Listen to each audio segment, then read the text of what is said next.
She's like a sickness in my brain, a vision standing by the window pane. She ripples through the blinds and leaves me in a daze. It's in the way her body moves me, the way she grabs me and intoxicates, until the signals in my mind forget to operate.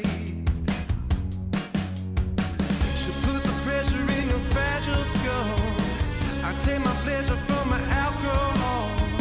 She'll never give you any time at all. She just comes and goes, you know. Hello everybody, welcome back to my channel and thank you for joining me for another coffee and crime time. So this case is a bit different from what we usually do, and I was honestly surprised to find how sad I became as I went through the details. There was even a point towards the end of my research where I found myself getting really emotional, and then I was crying, and I was like, is it raining? Why is my face wet? Because I rarely cry. I get sad. I feel things. I'm not a robot, but usually I don't show my emotions for a variety of reasons, and without even knowing it, there I was, sitting at my computer, listening to Taylor Swift, and tears just sliding down my face. It could also have something to do with the fact that the first couple of weeks in December have always been an emotional time for me, something that happened in my life, something personal that I'm not going to get into, but always every year, at the beginning of December, I'm really emotional and sad and down, and that's why I really haven't been on social media that much either. So if anybody's messaging me or has noticed that I haven't been active on social media, I'm just sort of keeping to myself right now. But this case, It's a very interesting case, and it's one that's pretty much solved.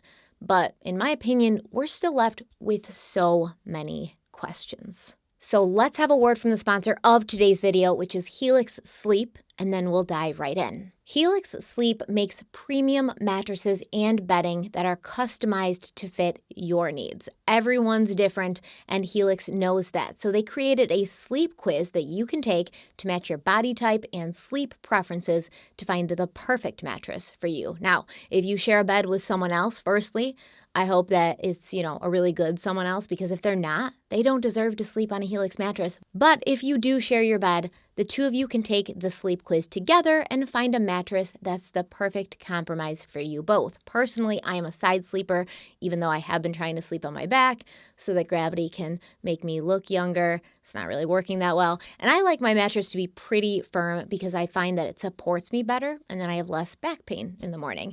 Now, based on my preferences, Helix Sleep matched me with the Midnight Luxe mattress. And not only do I love it, but my husband does as well, and my kids loved it so much that they were sneaking into our bed at night, so we had to get them their own Helix mattresses. Now, we all have Helix mattresses. I love the way I feel supported on my Helix Sleep mattress. I love how I wake up not feeling stiff or achy, and I love how easy it was to take the quiz and order the mattress online, and then it just showed up at my door in this teeny little box, and I was like, listen, there's no way there's a queen mattress in there, but there was. It comes all rolled up in the box. It's so much fun to unbox and set up and watch it expand, and it's really easy too. If I can do it, anyone can do it. Helix will deliver your new mattress directly to you. They ship for free within the US. And if you're nervous to drop money on something you haven't tried, don't sweat the small stuff, because with your Helix Sleep mattress, you'll also get a 100-night sleep trial and a 10-year warranty. So you'll get more than 3 months to sleep on your new mattress. And if you don't absolutely love everything about it, they'll pick it up for you and you'll get a full refund. So now it's time for you to go check out Helix Sleep and see for yourself the difference that a good night's rest can make. All you have to do is click on the link in the description box or go to helixsleep.com/Harlowe to get up to $200 off your Helix Sleep mattress plus 2 free pillows, and the pillows are amazing. Do not try to take my husband's pillows away from him. He loves the Helix pillow so much. Do not ever try to take it, because he will lose it. Thank you so much to Helix Sleep for sponsoring today's video, and let's dive right in. When John Blakely Ruff met Laura Erica Kennedy at the Northwest Bible Church in Dallas in 2003, it was love at first sight. John, who went by Blake, he came from a tight-knit family in Longview, Texas. His parents, John and Nancy Ruff, were very well off. They had owned a bank and a real estate company, and they were considered pillars in their community, very highly respected. The Ruffs belonged to a country club, they sent their kids to boarding school, and they were the type of people who would protect and shield their family at any cost. So when they heard that their son had met a woman and fallen in love, they obviously could not wait to meet her and, of course, feel her out. You know, we've all been there, like our brother or something gets a new girlfriend and he's raving about her and you're like, that's great, I'm glad you found somebody you love, but I gotta meet her first. And I gotta figure out what she's all about, who she is, and if she's gonna fit into this family, and if she's good enough for you. So the Ruffs planned a lunch to meet Blake's new girlfriend, but it was a very awkward and stiff meal. Blake's parents asked Laurie questions about herself, you know, the normal questions you'd ask somebody when you're trying to get to know them. They asked her about her family, her education, what she did for a living, things like that, nothing too intrusive. But Blake's mother, Nancy Ruff, described trying to get information from Blake's girlfriend, Laurie, as being like facing a stone wall. You know, every question asked, it was pulling teeth. Laurie seemed distant and aloof. She dodged and avoided many questions, and the questions that she did answer, they were short with no elaboration. Laurie told the Ruffs that she was an only child from Arizona. She said her parents had both passed away and she didn't have a single living relative out there in the world. Anywhere. No one. She had no one. She was all alone. Laurie also claimed that she had skipped high school altogether. She'd gotten her GED and then attended college. John and Nancy Ruff left this lunch with a very uneasy feeling. They didn't trust Laurie, and they felt she was hiding something. And considering that their son Blake came from money, their money, they wondered if maybe Laurie was trying to weasel her way into his life and into his heart to gain something financially from the relationship. So something to know about Blake is he had a twin brother named David, and it seemed that Blake sort of followed his twin brother's lead. He kind of did everything David did. He would often let David speak for him because Blake was sort of reserved and not so outgoing. And David had met a girl at church and then married her. And now Blake was meeting a girl at church and marrying her. So the family kind of felt like maybe he just thinks this is what he has to do. Maybe he just feels like he has to sort of follow David's lead. Maybe she's manipulating him. You know, Blake is kind of easygoing and goes with the flow. But when they brought their concerns to their son Blake, he dismissed them. Blake said that Laurie was very private about her past. She didn't like to think about it. And she had told him that she'd burned all the pictures from her childhood in order to help her forget. Blake was a smart guy. He had gotten his bachelor's degree in economics from the University of Texas in Austin, and after that, he went on to study telecom management. He was working as an account advisor at Verizon.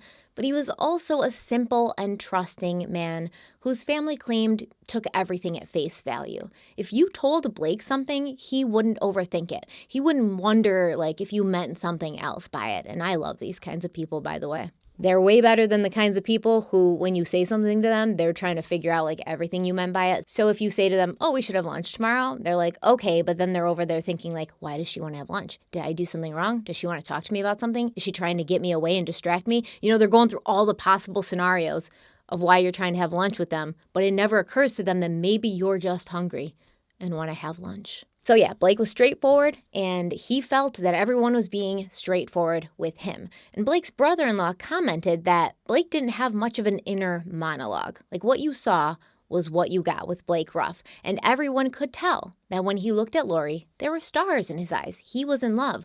So he didn't push her for details about a past that she clearly did not want to revisit. He respected her wishes. Where Blake was quiet and shy around new people, Laurie was strong-willed and opinionated. Some commented that she was almost his polar opposite, but she was also almost exactly like his mother, Nancy Ruff. The relationship between Laurie and Blake moved quickly, much faster than I'm sure his parents wanted it to. And within just a few months of dating, or courting, as they referred to it, because apparently that's what they call it in the Catholic Church, the couple were talking about marriage. The Ruffs tried to talk their son out of marrying Laurie because they still felt that they couldn't trust her, and she was not very warm or welcoming to them. But Blake made it clear to them that he was in love, and he didn't want to hear any more negativity about the woman who was going to be his wife and the mother of his children. Blake and Laurie ended up getting married in a small church, and the only person present was the priest who married them, which greatly upset Blake's parents, who had not given their blessing for their union, but they were still hurt that they had been unable to watch their son get married. In an effort to mend fences and try to build a relationship with her new daughter-in-law, Nancy Ruff told Laurie that she was going to put an announcement of their marriage in the local paper. But Laurie told Nancy that she would absolutely not be doing that. Laurie said, I'm very private. I don't need this. I don't want my picture or my information or my business in the paper. And I'm not interested in doing something like that. She actually said, we don't do things like that. And when she said we, I don't know if she was referring to her and Blake, or maybe her and her family, where she came from. Her people don't do things like that, but she basically shut it down. Shortly after they tied the knot, Laurie convinced her new husband to leave Longview and move with her to Leonard, Texas, about an hour and a half away. Now, compared to Longview, with its growing population, its beautiful parks and lakes, great schools, lots of things to do, Leonard was a different world altogether. Like, it might have been only 90 minutes away, but it pretty much should have been just a completely different world. The population of Longview, Texas is almost 90,000, whereas Leonard has less than 2,000 people in it. Small enough so that everyone knew everyone. You'd go to the general store and be like, hey, Bob, hey, Phil, how's your wife? Oh, Shelly's doing great, kind of that kind of thing. But Leonard was also small enough that if you wanted to keep to yourself, you could. And Laurie apparently did want to keep to herself. It also seems that she wanted to be far enough away from her husband's family so that they couldn't just drop in, and hopefully some distance would lessen their influence on Blake, because Laurie knew that Blake's family were not her biggest fans, and she felt that they were always whispering in his ear, trying to drive a wedge between herself and her husband. And to be fair, I think they probably were. I mean, don't come for me, Ruffs, with all your bank and real estate money, but I think you probably were. In Leonard, Laurie and Blake did mostly keep to themselves, and neighbors remembered that Laurie would be seen every night walking the perimeter of her yard with her head down. But if you walked by and said hi, she didn't want to make eye contact. She wasn't sociable. The couple did socialize with some neighbors, though, like Denny Garina and his wife, who lived just 2 doors down. Laurie also had friends from church, like Diana Smith, who had met Laurie when she'd first joined the Fellowship Church. Diana said Laurie was outgoing and fun to be around, and Laurie was the first person who approached her and made her feel welcome when she was new to the congregation. Diana also found Laurie to be a deeply religious person. She said that Laurie had initially been part of a different church. They called it like a mega church. I think it's one of those churches where they play like pop music and contemporary music and stuff and dance, and they seem awesome. But Laurie had left this church because she said, I don't think that they take religion and God and the Bible seriously enough. She wanted a church that would read and study the Bible and basically take it very literally. Laurie did have a different story for her friend Diana about her past. Laurie told Diana that her parents had gotten divorced and her father had turned into an atheist and a womanizer, so she didn't have anything to do with her family anymore.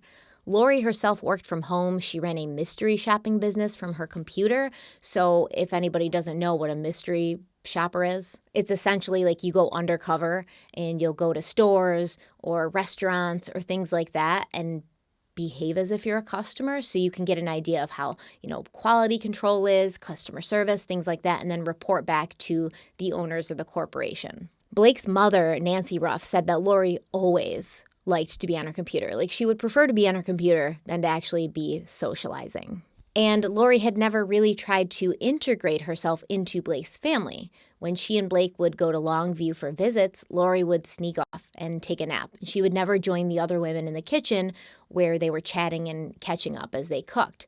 But she would also spend hours on her computer collecting the Ruff family recipes and tracking their genealogy, which was odd.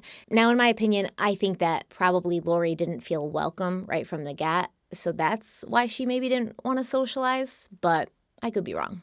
The main goal after getting married was for Laurie to get pregnant. She wanted very, very badly to be a mother. One night, she and Blake invited their neighbor Denny and his wife over for dessert, and Laurie talked about how difficult it had been to conceive. She and Blake had been trying so hard, and then every time they would get pregnant, she would lose the baby. She'd already had 4 miscarriages, and this was obviously heartbreaking for her. It was also taking a toll on her marriage because the more stressed out and anxious she got about getting pregnant, the more tension there was between her and Blake. Now, her husband's family, the Ruffs, they already suspected Laurie was hiding something, and now they began to question whether she was being honest about her age since she was having a tough time getting pregnant. She told them that she was, I believe, 34 or 35, and they thought, well, maybe she's older because she's having a tough time getting pregnant, and to that I say to you, that's none of your business. Stay in your lane, Ruffs. For 4 years, Laurie struggled with fertility issues, but finally in 2008, she gave birth to a beautiful baby girl who had been conceived using in vitro fertilization.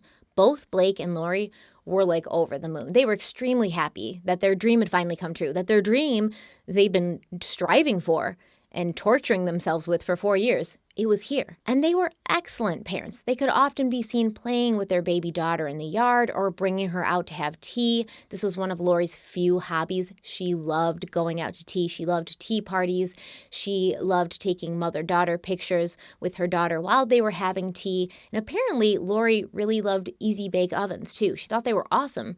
And she had asked for one for Christmas. But after she and Blake were blessed with their daughter, Laurie really latched on to the baby and she didn't let go. She was described as being incredibly overprotective.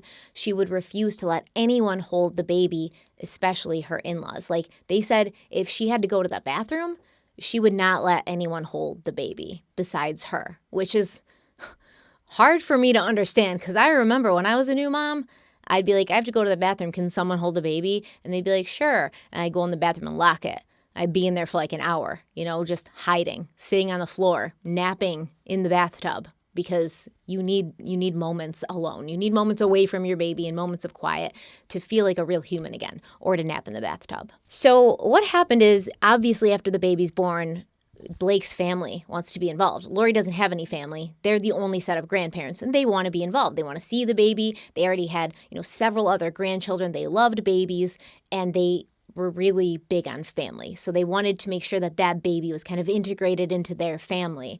But Laurie would always say no when Blake's parents asked if they could come visit to see the baby.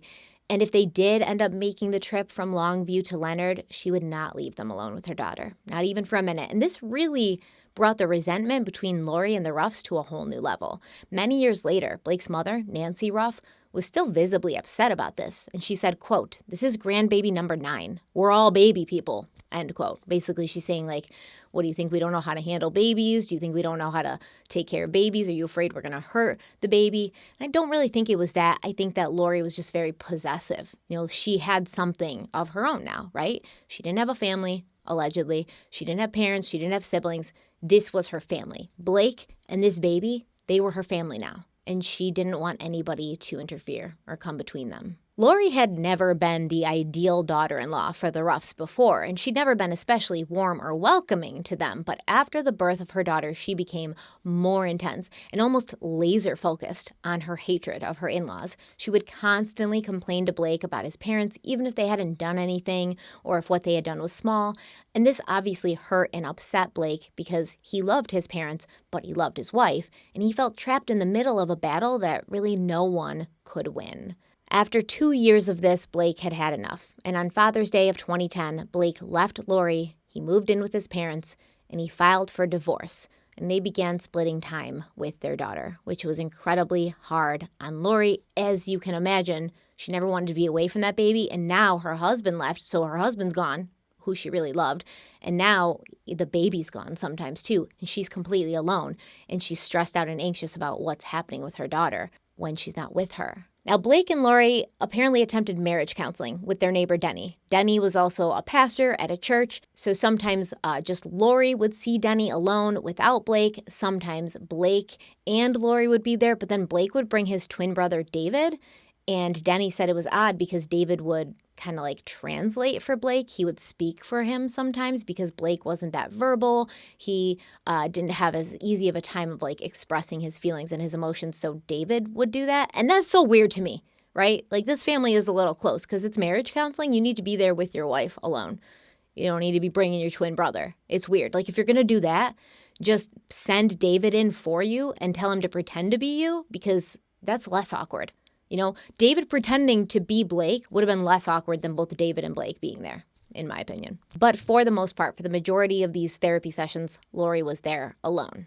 And it's sad because Denny said Laurie would bring notebooks that she'd written, thoughts in, and she'd ramble on and on about fixing what was wrong with her so that her husband would come back. But she would also talk in circles, Denny said. Laurie voiced her belief that it was Blake's parents who had gotten in the way of their marital bliss. She felt that the Ruffs wanted Blake to divorce Laurie so that he could take their daughter and basically cut Laurie out of their family altogether. And once again, I'm not faulting her for feeling this way, because I think it was probably true. There was probably a little grain of truth to that. During therapy, Laurie would go between being jittery and nervous. She would look down at her hands and rub them together as if she was washing them. And when she wasn't jittery and nervous, she was speaking in a monotone voice, saying, quote, "Blake left. I want him back because I want our family to be together." End quote. I've personally experienced this behavior in myself and in others. Speaking in a monotone voice, when that's not your typical speech pattern, it can be a sign that you don't want your emotions to be heard or seen.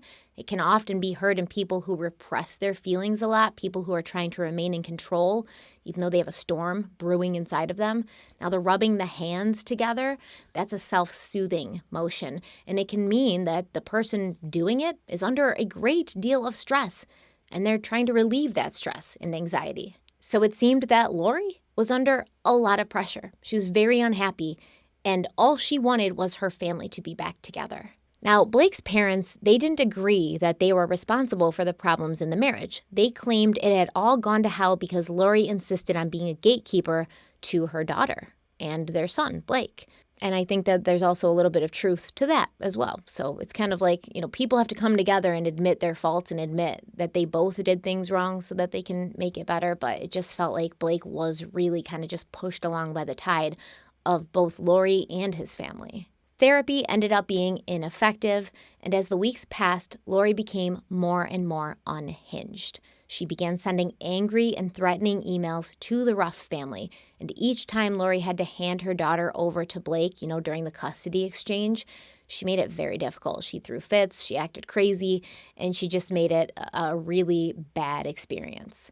People were also noticing that both Laurie and her daughter were losing weight. They were looking very thin and unkempt, and the house in Leonard was in a shambles. Laurie's neighbor, Denny, he told the Seattle Times that the first time he'd seen Laurie after Blake left, she was very frantic and incoherent, and from that point on, he never saw her focused and calm again. Now, obviously, the Ruffs became nervous as the threats towards them continued, and when they found out that one of their house keys was missing, they believed that Laurie had stolen it and she was planning to break into their house and do something. And I guess one day, Blake's mother had heard their back gate open and close after the key had gone missing, so they were all super stressed out that Laurie was just going to snap, come in, try to hurt them, try to hurt Blake. They didn't know what was going to happen. So they applied for an order of protection against her, and it was granted.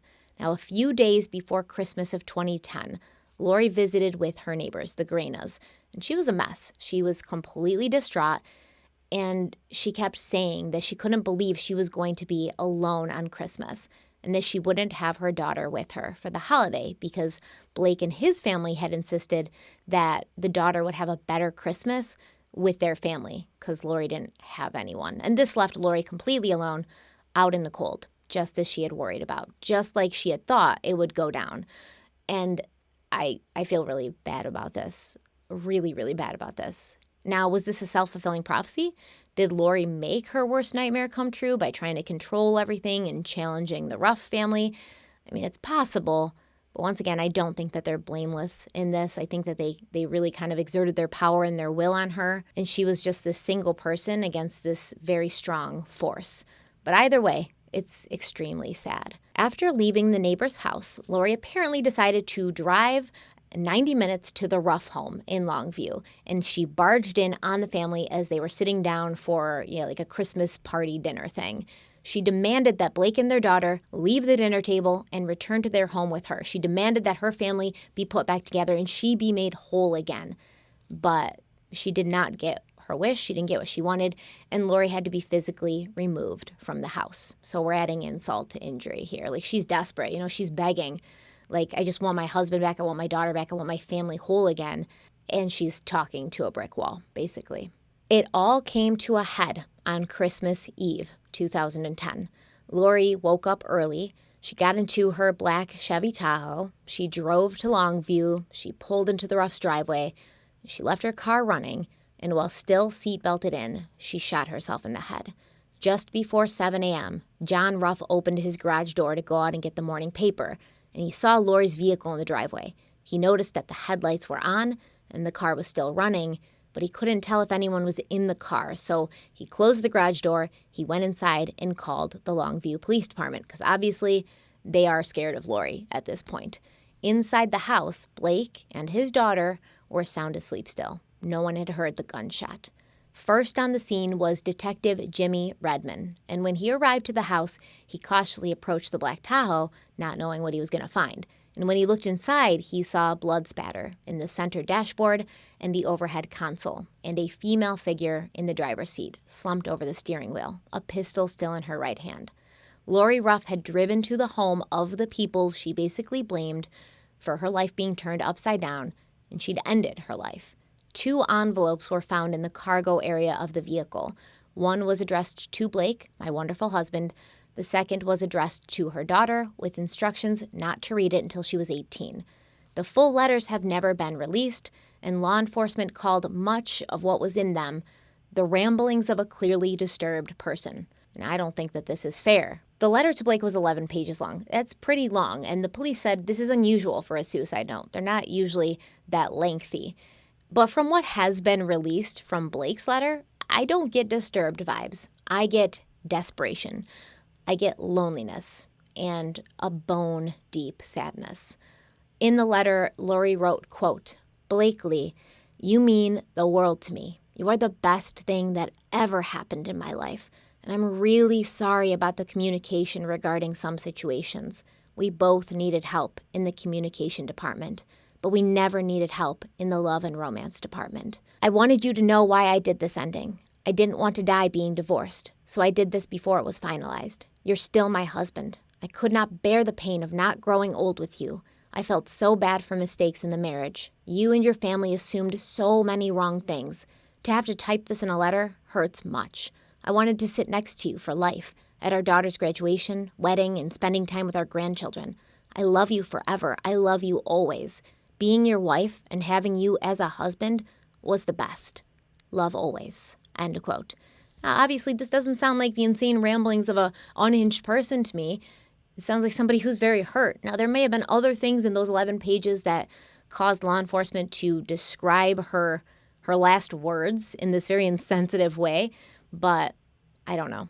That paragraph feels just like a sad, desperate woman. So Detective Redmond, he went to the Ruffs' front door to let them know what had happened, that Laurie had shot herself in their driveway, and he expected them to be, shocked and upset and sad, but instead they seemed angry, which he found odd. Now, amongst those 11 pages, Laurie had told her husband that she wanted him to be the one to clean out their house in Leonard. She said, quote, "You clean out the house. Do not have anyone else do it. You need to respect that wish." End quote. So I think she was pretty clear about her desire for no one else to go into that house, just Blake. But apparently Blake was completely distraught and inconsolable. And the truth is, he never set foot inside their home in Leonard again. Laurie Erica Ruff was laid to rest on January 3rd, 2011, and after the funeral, Blake's brother-in-law, Miles Darby, and a few other members of Blake's family went to the Leonard house to gather Laurie's personal effects, but they also had ulterior motives. And it's kind of shitty because Miles Darby, Blake's brother-in-law, he was like, "Oh, I called the police when I got there because, I didn't know if that place was booby-trapped or not." It's just they talk very negatively about Laurie, even after she's gone. Like, she probably wasn't your favorite person, but she's dead, and I know you thought she was acting bizarre, and I know you think she was acting, like, unhinged and things, but she's still a person who deserves compassion.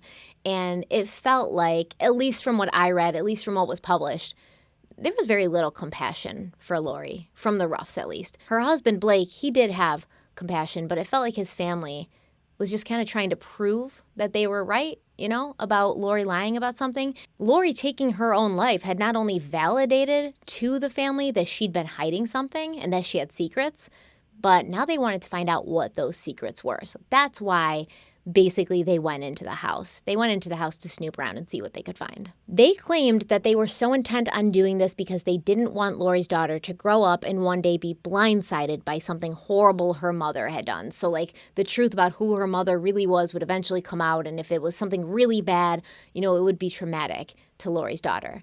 They said they wanted to get ahead of it. Allegedly, Laurie's house was a mess. There were dirty dishes and clothes all over. There was scraps of shredded documents littered on the floors. There was like bags of shredded documents, and the baby's crib was filthy. Eventually, they came upon a lockbox labeled crafts, and this was shoved in the back of Laurie's closet. Now, Blake had been aware that this lockbox existed, but Laurie had made it clear to him that its contents were private and personal, and he should never open it. Blake had respected her wishes, like a good husband, but now his brother-in-law, Miles, took a flathead screwdriver to it to get it open. And there was a lot inside the box, a lot that told a story that didn't really have a beginning or an end. It was quite scattered, but the stuff in there was damning. Author Lebo Bray once said, quote, "You can never really know someone completely. That's why it's the most terrifying thing in the world, really, taking someone on faith, hoping they take you on faith too. It's such a precarious balance. It's a wonder we do it at all." End quote. And it's true, right? You could spend 100 years, 1 million years with someone, be with them every single day, talk every single day, and you would still not know who they were completely. But even though we know this, still, when we find out that the person we're dating or married to or close to has lied to us about something, it still feels like a punch to the stomach. The contents of that lockbox proved to the Ruffs that they had been right about Laurie, and it knocked the air right out of Blake. The lockbox contained a lot of things, including an Idaho driver's license with the name Becky Sue Turner on it. But the picture on the license was Laurie's. There was also a birth certificate with Becky Sue Turner's name on it.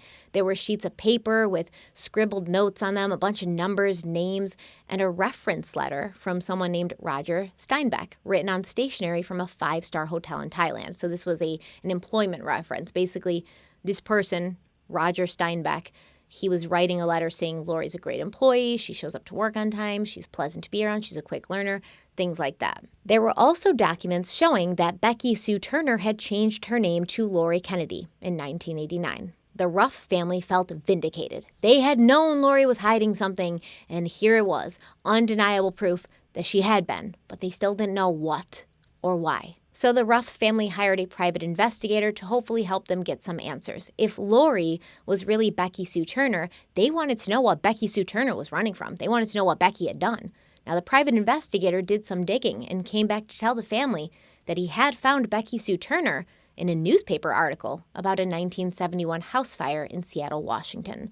The headline read, "3 girls die in home fire." And the article goes on to say, quote, "3 small girls died in a fire which broke out in their 2-story home near here early today. The victims were identified as Becky Sue Turner, age 2, Kay Frances Turner, age 3, and Anne Marie Turner, age 8. Fire officials said the blaze apparently started in the 2nd floor of the house and the girls were trapped in an upstairs bedroom." End quote. Becky Sue Turner was a real person. She had existed, but she died in 1971 when she was just 2 years old, along with her 2 older sisters. So the Ruff family called in a favor to a Texas congressman that they were apparently close with, friends with, and this congressman's aide reached out to Joe Valling, a former Social Security Administration investigator, in the fall of 2011. Joe was handed a 3-ring binder of evidence that the Ruffs and their PI had collected on Laurie, or Becky, whoever she was. And since Joe Valling made his living out of tracking down people who were fraudulently using credit cards or social security numbers, he felt like this would be an easy case to crack. He was like, this is just a woman, like a mother, she goes to church. How devious could she really be? It turned out to be a lot harder than he expected. He was able to put together some of the timeline of Laurie's life before she met Blake and got married, but he could not place her before 1988.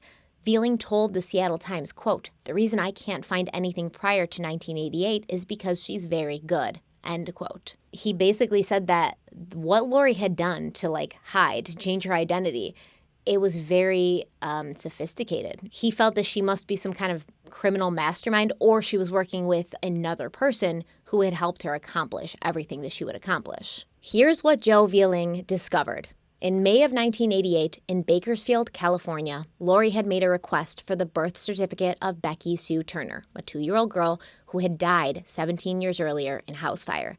Now, it's speculated that Laurie might have used the Paper Trip Handbook. This was a booklet written in the 70s, and it's described as a how-to guide for creating a fictional identity to stay below the radar of Big Brother. Now, in this guide, it says, quote, "Classic paper tripping involves the use of a birth certificate of a person who died in infancy or at any age before any ID was obtained in his name. Because birth and death records have never, until just recently in various areas, been cross-referenced, you can see that the birth certificate of such a person could easily prove a clean basis for a new ID. The best kind of birth certificate for use in the classic paper trip will be that of a person who was born in one state but who died in another. At present, we are not aware of any cross-referencing across state lines. Occasionally, you will read stories of people who got caught pulling off a paper trip. In almost all instances, the person was using the birth certificate of a person who had been born and died in the same county." End quote. So it turns out that little Becky had been born in one state and died in another. So Laurie had chosen her new identity carefully to evade discovery. And in the 80s, it was way easier to get a birth certificate than it is now. I mean, you have to jump through so many hoops to get your own birth certificate. You got to jump through so many hoops. But back then, you could just send a letter and request it, like anybody's birth certificate. You didn't have to show up in person. You didn't have to show identification. You just write a letter and be like, "I need Becky Sue Turner's birth certificate." And they'd be like, "Right away, miss, coming right to you. Are you Becky Sue Turner?" "Yes, I am. That's all we need to know. Here you go. It'll be in the mail." So the month after this, in June of 1988, Laurie got a driver's license in Idaho using her new identity, Becky's identity. And then the month after that, in July, she legally changed her name from Becky Sue Turner to Laurie Kennedy. She did this in Dallas, Texas, and then she got a driver's license under that name. And then she applied for a social security number under that name. Now, you might wonder, how was she able to just get a new social security number, right? Because we're assigned those at birth. But back in the 80s, you weren't assigned a social security number at birth. You wouldn't get one until you started working, like you got your first job. So it was common for people to not even have one until they were teenagers, because at its inception, the social security number's purpose, the system, was to track wages for taxation. And now it's just to track our every move. In 1990, Laurie got her GED from Dallas Community College, and 7 years later, she graduated from UT Arlington with a degree in business administration. It also turned out that Laurie had several P.O. boxes in several cities in different states, and her mail would be like routed through these different boxes until it reached her in Texas. So it would get sent to one box and then forwarded to the next and forwarded to the next, and finally it would get to her. Laurie's picture was run through facial recognition software with no results. Her fingerprints were sent into the FBI and the Department of Homeland Security because they thought she might have been like a KGB spy, like a Russian spy. I swear, that was really what they thought. But once again, no results. So Joe Valling talked to the parents of Becky Sue Turner, the little 2-year-old girl, and he showed them a picture of Laurie, but they didn't recognize her. They didn't know her. Next, he spoke to some friends of Laurie Kennedy's from her college days, and a couple of them remembered her. You know, they didn't remember that she had stood out in any way. She kind of kept to herself. But one of them said he believed she'd spent some time dancing at a strip club. And this news, when I tell you this news shocked everyone, it shocked everyone, because the Laurie that they knew had been very modest. She dressed conservatively, like, high necklines and long skirts, pants, things like that. And she was incredibly religious. It was also discovered during the autopsy that Laurie had gotten breast implants at some point. And Joe Valling was excited by this because he was like, okay, we can maybe track her down. He knew that breast implants, they have serial numbers on them.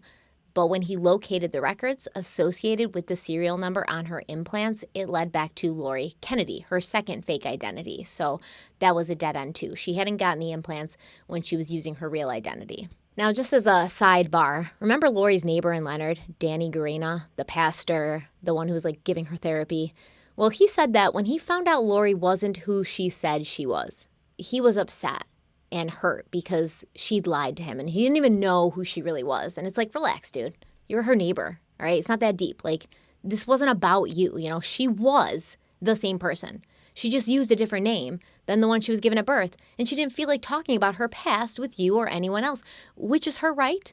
She's entitled to keep whatever she wants private, and you are not entitled to know everything about a person if they don't feel like telling you. I swear, some people, man. Some people. Entitlement is the worst thing, the worst characteristic in any person. I cannot stand it, and I see it so much lately in every way, shape, or form. But I just thought that was kind of funny, I guess, because Denny's all like really triggered and upset by this. And it's like, you weren't even, like, you're not her husband. Like, her own husband was more understanding about the fact that she lied about who she was than Denny Garina, the neighbor 2 doors down. So Joe Valling realized that this was going to be tougher to solve than he'd originally thought. He turned to Laurie's mysterious notes and scribblings to see if he could garner some clues from those. Now, one of the papers had the words North Hollywood Police on it, as well as the name Ben Perkins, who apparently was a lawyer in California, and also the words 402 months. So Valling tracked down Ben Perkins, who had apparently been disbarred in the late 80s, and Ben Perkins said he had never met Laurie, and in fact, he'd never even had a white client. So either he was lying or it was a dead end. Now, the letter of reference from this Roger Steinbeck in Thailand, that also turned out to be a fake. The man didn't exist. Joe Valling thought maybe Laurie had been in some legal trouble, but her fingerprints hadn't hit in the system, so that couldn't have been it. After a year of dead ends, Joe Valling and the Ruffs were no closer to figuring out who Laurie really was, so they decided to turn to the media and the public for help. A 2013 article in the Seattle Times about a woman who had stolen a child's identity and then killed herself made Laurie's case go viral with the web sleuth community, and they did what web sleuths do. They came up with a lot of theories. Had Laurie been a KGB spy? Was she on the run from some doomsday cult? Was she on the run from the mob? Did Laurie see something or witness something that she shouldn't have? Was she in witness protection? Was she hiding from someone who was trying to kill her? Had Laurie been the victim of human trafficking? Joe Valling said, quote, "She created a false identity for the sole purpose of getting lost in America. It must have been for some horrific reason. Either she was running away from a crime or an abusive family or relationship," end quote.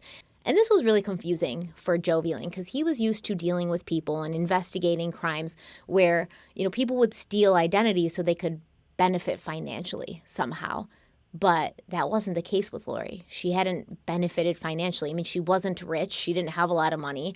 She had to work a couple of jobs to support herself pretty much all through her life. So that wasn't the motive. So what was the motive? It had to be that she was running away from something that was so awful. She changed her identity twice. The web sleuths began to compare Laurie's picture to pictures of missing persons, and there was a lot of speculation on whether Laurie was this missing person or that missing person. There was even a point where people thought Laurie could have been Tara Calico. Now, I've done a video on Tara Calico's case. It's a really interesting case. It's one of my early videos, so it might be rough. Don't judge me for it, but I'll link it for you if you haven't seen it.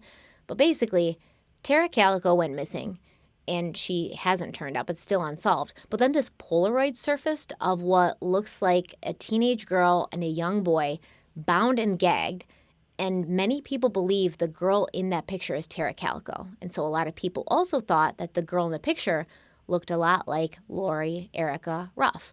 But the web sleuths did something else that they're good at. They got Laurie's picture and story out there. They shared her picture far and wide across the internet and asked people to come forward with any information they had about this woman. And this went on for the next 3 years. A break in the case came in 2016 when the Ruff family took DNA from Laurie's daughter and submitted it to Ancestry.com and 23andMe.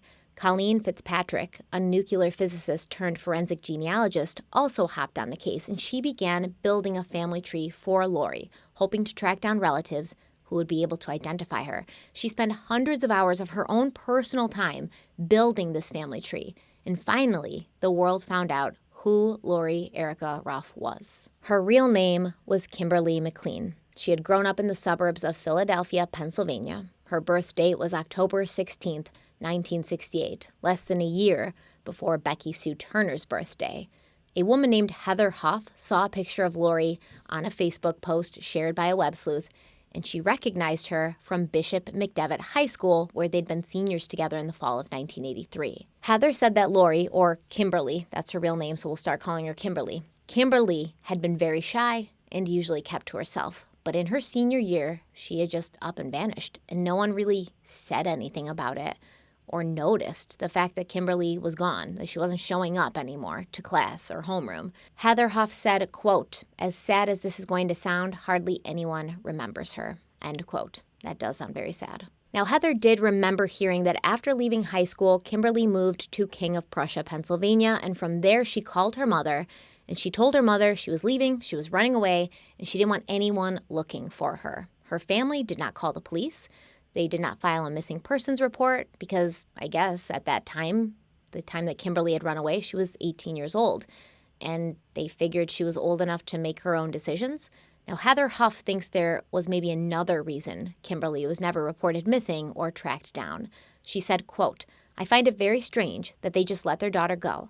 Kim's family acted as if they had no idea why she left. Did they do anything to prevent her from leaving? No, they just let her go. And in my opinion, because they had their own secrets," end quote. Now, at the time in 2016, when they realized that Laurie Ruff was actually Kimberly McLean, Kimberly's mother did not want to talk to the media, but Kimberly's uncle, Tom Cassidy, did give some information. The McLean family had been a typical, happy, normal family, he said. Kimberly's mother, Deanne, stayed at home with the kids, and her father, Jim, was in construction and volunteered at the local firehouse. Kimberly had an older sister named Michelle, and the girls had a happy childhood with vacations, day trips, and family dinners every night. Their father would give them rides on the fire truck, and he had built a beautiful playhouse in the backyard for them by hand. However, others who knew Kimberly and her family paint a less than rosy picture of their family life. Teresa Montgomery had known Kimberly since the 5th grade, and she said, quote, "When you go over to someone's house, you usually see a little camaraderie between the family members, and I did not see that. I just felt a very cold feeling when I walked into the house. It just didn't feel warm and fuzzy, like the normal houses I was used to playing in with all my other friends," end quote. Teresa said that Kimberly herself was also different than most girls she knew. She said Kim would make her feel uncomfortable. She made her feel uncomfortable by the way she would speak. She was never warm or friendly, and you never felt like you could let your guard down and relax around her. Now, a neighbor of the McLeans during this time, her name was Louise, she remembered the family well. She'd been friends with Kimberly's mother, Deanne, for 10 years, and her daughter was the same age as Kimberly's older sister, Michelle, and they'd often played together. But she said Kimberly herself always seemed to be alone. She wanted to be alone. She wanted to play by herself, and she did not want to be around anyone she couldn't feel safe with. Louise said Deanne and her husband, Jim, had a very dysfunctional relationship. He was extremely controlling, and Deanne had no freedom. Deanne had told Louise that she didn't feel this was a healthy environment for herself or for her daughters. Jim, as it turned out, was an alcoholic, and he would come home drunk at night. And Louise didn't know for sure, but she knew he was a control freak, so she didn't think it would be a stretch that he was also verbally and maybe even physically abusive to his wife and daughters. Deanne had told Louise that she'd gone to her pastor for advice, and he'd told her to find a way to save some money, hide some money, and then get the hell out of there. And one day, that's exactly what happened. Deanne packed up, and she took her children and left without saying a word to anyone. And a few years later, she met a man named Robert Becker in Winnicott, Pennsylvania, where Kimberly and her sister attended Bishop McDevitt High School. Kimberly's uncle, Tom Cassidy, claims he can't for the life of him figure out why his niece would have run away, but he believes she had a hard time adjusting to her new home and her new school and her new stepfather, because he claims her family life was just dandy. And I personally don't believe it. I don't believe that there was nothing wrong and that she ran away because she didn't like her new school. Check this out, right? So Kimberly vanished in 1986. A year later, her father, her real father, Jim McLean, passed away and left his estate to his 2 daughters. And he actually left them a substantial amount of money, $84,000 to each of them. Now, Jim's estate attempted to track Kimberly down, and they found an address for her in Utah.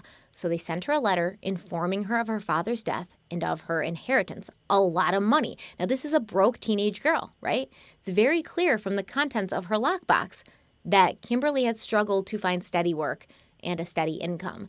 But right after that letter was sent, Kim went through the process of taking the identity of a little girl and changing her name. So she was living in Utah under her real name, Kimberly McLean. She didn't tell anybody where she was, but when someone dies and then their estate has to be, divided up, the lawyers and like private investigators and stuff will come on, and then they'll find the people so they can notify them. So somebody found her, and she gets this letter saying, your dad's dead and he left you a lot of money. $84,000 is a lot of money right now. In the 80s, it was way more than that. It was a lot of money in the 80s. She gets this letter, and instead of being like, yes, I now have access to money I desperately need. I won't have to be, struggling and trying to find work all the time. This will set me up for my new life. Instead of feeling that way, the letter triggered something in her. She didn't feel relief.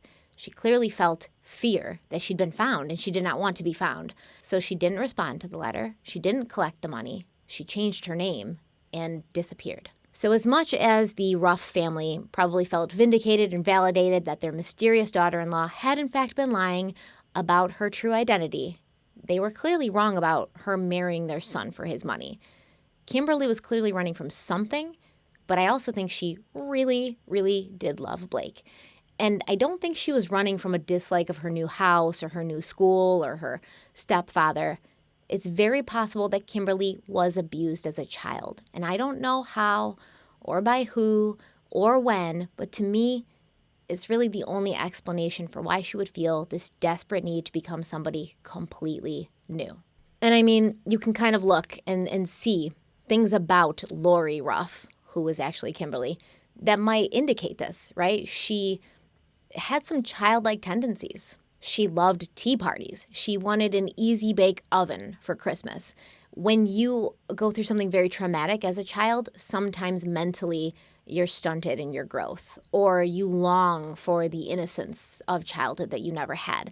So the fact that she loved going to tea parties and she wanted an easy bake oven, and there was other things about her that seemed very childlike, it makes sense to me that she might have faced an incredible trauma in childhood. And the fact that she became so religious, in my experience, somebody who becomes that religious is doing so because of a hole in them or because of some sort of sin they feel they need to cleanse. I mean, she was very religious, right? She was like, forget this mega church with the pop music. I want to go to a church where they read the Bible and take it literally. And it makes me wonder, because remember, she had told most everybody that her parents had died and she didn't have any living relatives, but she told her friend, probably one of her only friends, the woman from her church, that her father had left the family, become an atheist and a womanizer. So I wonder if that was a little bit more close to the truth. Was she talking about her actual father,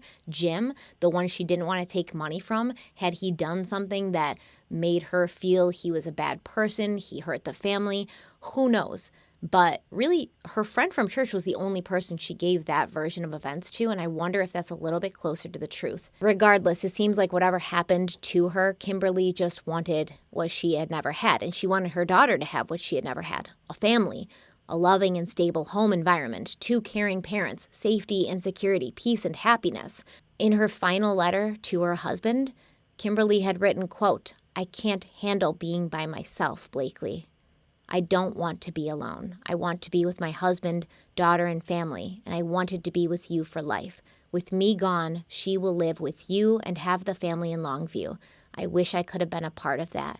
The divorce took that away from me. Please take good care of her. I know you will. Let her know how much I love her and you." End quote. So sad. It seems to me that Kimberly, or Laurie, had felt that her presence in the lives of Blake and their daughter was disruptive, and that was the last thing she wanted. It was the thing she had been running from, and maybe that's why she took her own life, to spare her child the unhappiness of a divorce and a custody battle and the chaos that comes as a result from these two things, this chaos that causes trauma in any child's life. She didn't mention in her notes to her husband or her daughter that she was going by a different identity. I don't think she felt it was relevant. She committed a victimless crime. She stole somebody's identity, but she didn't steal money from anybody. She just wanted to start fresh. She just wanted to start over. And I honestly don't feel that she considered it relevant, because she truly felt that she was Laurie Ruff. So she didn't say anything about it in the letters. When Blake found out that his wife had been lying about her identity, he was, like I said, very understanding. He said something like, maybe she never truly felt comfortable with herself and who she was. So how could she feel comfortable around anyone else? How could she feel comfortable with my family? How could she feel that she belonged when she didn't even really understand who she was? He was incredibly understanding. And I think it's sad because I will say this, and this is just my opinion, don't come for me, but I think if Blake's family had stepped back and not gotten involved and let Blake and Laurie live happily ever after, they would have done just that. They would have lived happily ever after. Like, just back off, man. You know, in-laws can be like that sometimes, and they don't realize the upheaval it causes in a marriage and in a little family. Like, when you're just starting out, when you're married, when you have a new baby, you need time to bond alone. You need time to be together. And sometimes other family members will try to push their way in because they want to be a part of your little happy bubble. But it's really important that family members give the new couple and the new little family space to become what they're going to become. And I really think that if they hadn't been involved and they hadn't pushed so hard and they hadn't been whispering in Blake's ear, none of this would have happened. Laurie would still be alive, and she would be raising her daughter now. Now, am I blaming the Ruffs for this? No, because I know some of y'all are going to get triggered in the comments and say that. No, I'm not blaming the Ruffs. No. I think that it's a mitigating factor, along with many other mitigating factors. I think Laurie could have also been struggling with postpartum a little bit. Her behavior after her daughter was born did get very erratic. She was sending threatening notes, things like that. But I think she was pushed to her breaking point, and she broke. And it makes me really sad. I feel so bad for her. I feel so bad. She just wanted so badly to start fresh, and she wasn't even allowed to have that because everybody had to know who she was, what she's hiding. Like, just let people have their secrets, man. Everybody's got secrets. And that's it for me, or from me, today. Thank you guys so much for being here. I can't wait to hear what you think about this in the comments. Don't forget to hit like if you like the video. Don't forget to subscribe if you haven't already. Share the video if you think it's worth sharing. Follow me on Instagram and Twitter. Links are in the description box. Don't forget to follow my podcast, Crime Weekly, that I co-host every single week with retired police detective Derek Levasseur. We discuss all sorts of cases. We are currently working on the Casey Anthony case, and it's been very good. We have very good discussions about this case, so go check that out. All the links are in the description box. Thank you guys so much for being here. Stay kind, stay beautiful, stay safe, and keep your secrets. Bye.